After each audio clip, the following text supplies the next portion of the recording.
Yes, we're back with another rider, another episode. Today we're honoured to have Sam in the house, all the way from up northwest Yorkshire. West Yorkshire, that's right. And she's a dancer, and I take it she came down to the Big Smoke to pursue her career. That's right. So what was life like for you in Yorkshire growing up? Oh, it was dreamy. It was like, you know, on one hand, we had all this greenery. I used to ride horses, steal apples from the next door neighbour's garden.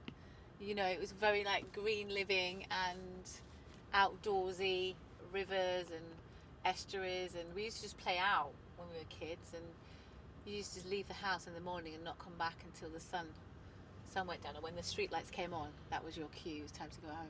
But no one was with us, no adults, there was no rules, we just kind of were free to kind of run around, but we were all like making boats and stuff, and just doing like nature stuff, which people don't do today. So yeah, it was beautiful growing up, and yeah, I love it. I didn't appreciate it really though. As I got older, I was like, I'm a bit bored of this now. And then now I do, yeah. You come from a big family? Kinda, yeah, I would say. Lots of step siblings and stuff like that, which makes it then big, I guess. But yeah, definitely. They're all up there, except for me. Okay, so what made you... Did you go to uni up there? Yeah, I did. I loved dance all my life, and then kind of got into these different kind of dance schools, companies and stuff, and then not companies, rather schools at that time, and then went to university, and that's it. I came when I was 18 at uni, and then studied dance, a degree in dance, and then travelled a little bit, and then never came back. Well, I eventually did go back, but I mean, was quite happy to leave up north to travel and things like that, and see. I loved London, so at the time it's where I thought like a lot of more opportunities would be, all that kind of stuff. But yeah, that was the reason I came to London.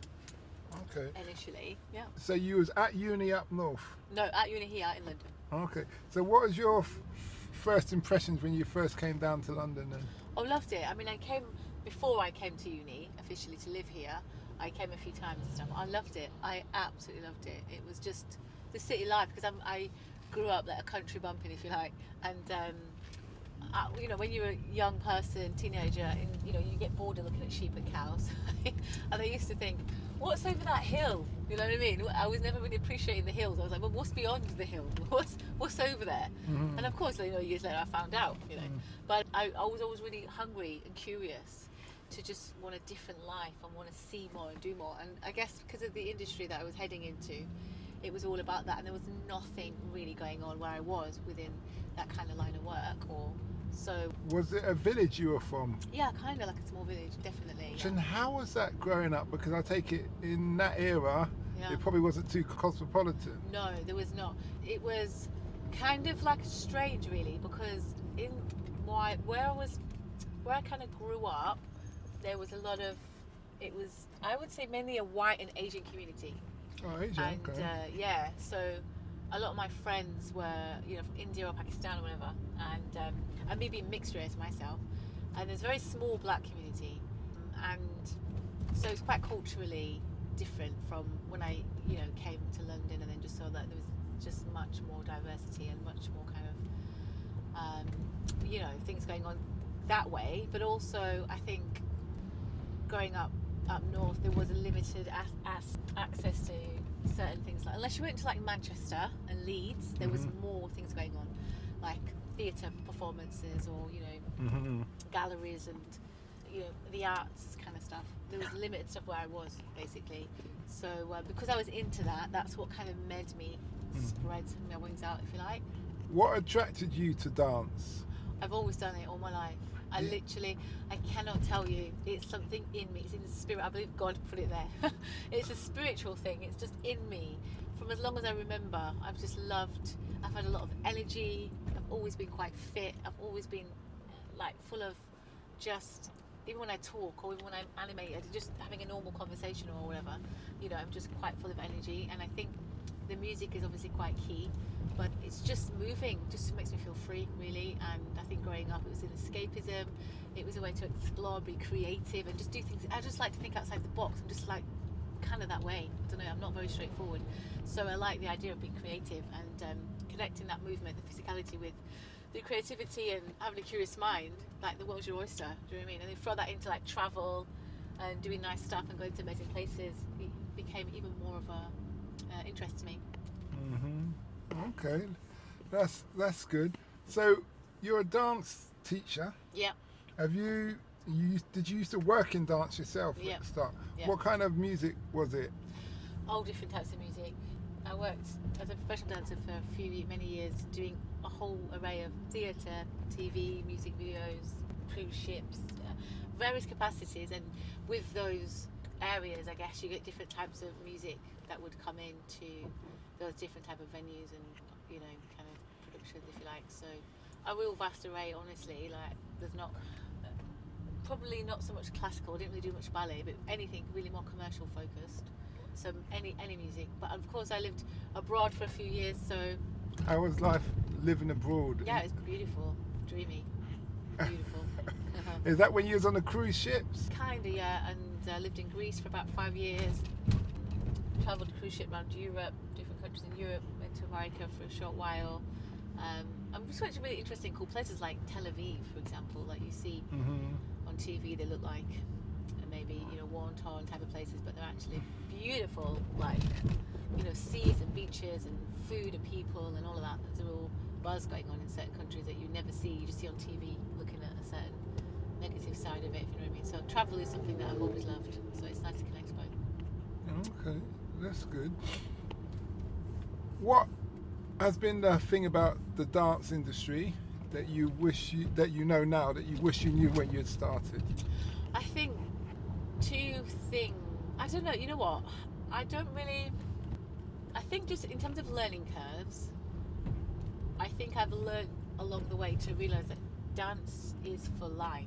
So when you're in your 20s as a dancer, it's different to when you're in your 30s and when you're in your 40s. I'm 46. And so I've had different experiences being a dancer, a dance teacher, etc. And dance is just a passion for me in whatever capacity. So I feel like a learning curve for me would be just to, you know, I didn't know that in my 20s, for example, that, you know, I didn't really think, you don't really think, do you, in your 20s, oh, you know, 20, 30 years from now I'll be doing this. You don't really think about it too much, or I didn't anyway. I just was living for the moment at the time.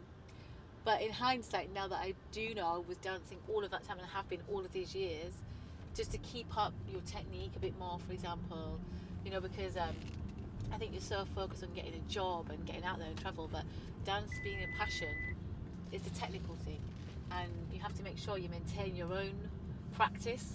Like if you was a yoga teacher, you would have your own yoga practice. Do you know what I mean? Like you have to be keeping on top of your game, if you like. Just because I think had I had been doing my technical classes every day, you know, had I worked harder or in a different, or smarter, if you like, in a different way, maybe there might have been a different outcome for me, which, you know, in hindsight is neither here nor there, because, you know, I'm really happy with how I am and where I am and what's going on in my journey. But I just think I think it's important to really keep your technique going, because it's good for whatever capacity. You know, if you're going to be a teacher, if you're going to continue dancing, or even if you're not going to dance at all, but just as a discipline, technique is important. Yeah, so you work out a lot then? Yeah, probably. I think because of my work, I ended up working it just by, you know, because I just happened to be there. But I also am a fitness instructor, so I make it as part of my job to, not just dance is also a fitness, but also in addition to that. So I make it part of my job to be fit, and that way I'm fit all the time. What's the kind of regime you have to do as a dancer? You mean for me now at this moment in time, or to be a dancer? Yeah, to both. You definitely need to have fitness as part of your repertoire, and a lot of dancers don't do that. They think that dance class, even though it is, you know, using cardio and a lot of like flexibility and all those things, fitness will help you really enhance some of those technical skills that you might need as a dancer. Like for example, you might be able to get your leg really high and extend that leg, but to get it there and hold it, it takes strength, it takes core muscles that are working together. So building up those different muscle areas, muscle groups, and also just enhancing your cardiovascular, you know, work, because as a dancer, like you'll do shows which might be, like we're going to a show now and there's 8 dancers, they've got 21 numbers, each in different ones, but some of them are doing like 11 dance routines, if you like, and so it's consistently like, you got to keep up and maintain your energy. So to have that, you know, that stamina again takes a lot of practice on your heart, if you like. So yeah, definitely I would say doing some fitness, but also, you know, technique that you are into. So let's say if you're a contemporary dancer, that you do contemporary class, ballet, etc. But even if you're not a contemporary dancer or a hip hop dancer, ballet, it's good to have ballet as a foundation, or something like Pilates or something like, yeah, that, because it again just helps your alignment, it helps you to have really good posture, and that's a great foundation for all dance styles, you know. So yeah, definitely doing classes, dance classes in different styles, focusing on technique, and then some fitness, but then also a class where you can just go and have fun and learn a new technique, because you have to be really versatile as a dancer, especially when you want to be a professional dancer, because you have to basically just do what the choreographer says, and it's even better for you if you are more able to do a variety of different ways of moving. Now, as a professional dancer, you teach now. Yeah. What would you recommend to a young person just leaving school if they want to become a dancer? What route should they take? Do they need a degree, the NVQ? Should they go to uni? I would say first priority is get some training, good training. So whether it's a particular style or a particular school or organisation that you know is quite well known for giving a good kind of solid training, that's key. So you need to get experience as a dancer in technique, because I think one thing about the dance industry is quite competitive, and if you imagine, like anything, like anybody in the performing arts, the top jobs, if you think of like Beyonce, think of like a diamond, Beyonce's right at the top, and at the bottom are, you know, everyday people that want to be performers in whatever capacity. So only very few people make it right to the top, but those that do work really hard. Even like Whitney Houston had singing lessons, you know, like you've consistently got to be on top of your game, so you've got to definitely have a good foundational training in a style or a technique. She comes from the church, isn't it, Whitney? Yeah. So that would have been her background. I heard Beyonce was saying one time that her dad used to make her jog and sing. Yeah, because you're using two different types of your diaphragm. Like Britney Spears, same thing. When you're singing, using your diaphragm in a different way from when you're doing fitness, and you need to be able to expand your diaphragm, let it come in and out, and then when you're holding your notes, for example. But to do that whilst up and down, it's kind of you've got to train yourself to do that. Yeah. Can you sing? Yeah, but not as good as my daughter, who is a singer. Oh, you got children? Yeah. You know what? For some reason, I didn't picture you. You seem like a free spirit, so I didn't picture you having children. Yeah, no, I do. I have 2 children, 16, my daughter, and 9. Oh, 2 daughters. So they're based in London, obviously. So Yeah. that's why you've been here. Yeah. Okay, so they don't want to go up to the countryside for good. Oh, I don't know. We'll see. Well, I suppose it's always a retreat away from home. Exactly. That's the whole point. That's the beauty of both worlds. Yeah. And stuff. Yeah. So what does the future hold for you? Well, I'm currently at college now, and I'm looking at a new, more, let's say, I'm just part-time, so I'm looking for more of a full-time kind of role as a lecturer, and I'm wanting to go back up north. Actually, I'm literally planning to go back up north, to live back up there, and having, like, over the next couple of years, this slow transition, because the life of London is so crazy. And it's great when you're, you know, looking, and even, you know, wherever, in a different mindset. But my mindset is I just need to enjoy my life, and I don't take too kindly to too much unhealthy stress. I think that London can be quite stressful, and up north it's just a game changer in terms of what you get for your money, quality of life, and all my family are there. So I've just got to have this slow transition, because obviously the kids are here and they're doing their own little careers and their own little... Are they going to stay down here? Well, the older one is about to embark on college, and my hubby, he has his businesses here, so we slowly try to, you know, in a couple of years the older one will be 18, and so she might stay here. She might stay in our house, and then we'll try to get one up north. And so we're going to just play it out and see. We're going to see what happens. Okay. Yeah. Well, if anybody wants to contact you because they're interested in getting into the dance industry or something, have you got a social media handle? Yeah, so you can find me on Instagram, sambrydenearly. That's spelled SAMBRYDENEARLY. So sambrydenearly on Instagram, and you'll see me doing my thing on there, and happy to advise any people who wants to get into dance, but also the youth, which is what I mainly work with. So, you know, if you are a young person who's interested in dancing as a profession, as performing or teaching, or just for your general fitness, if you want some any advice, help, support for free, and from someone who's really passionate about dance, then you can contact me.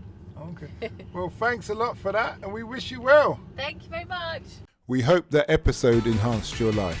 We post an interview every day, as well as vlogging on our social media channels. Don't forget to subscribe to get our latest episode.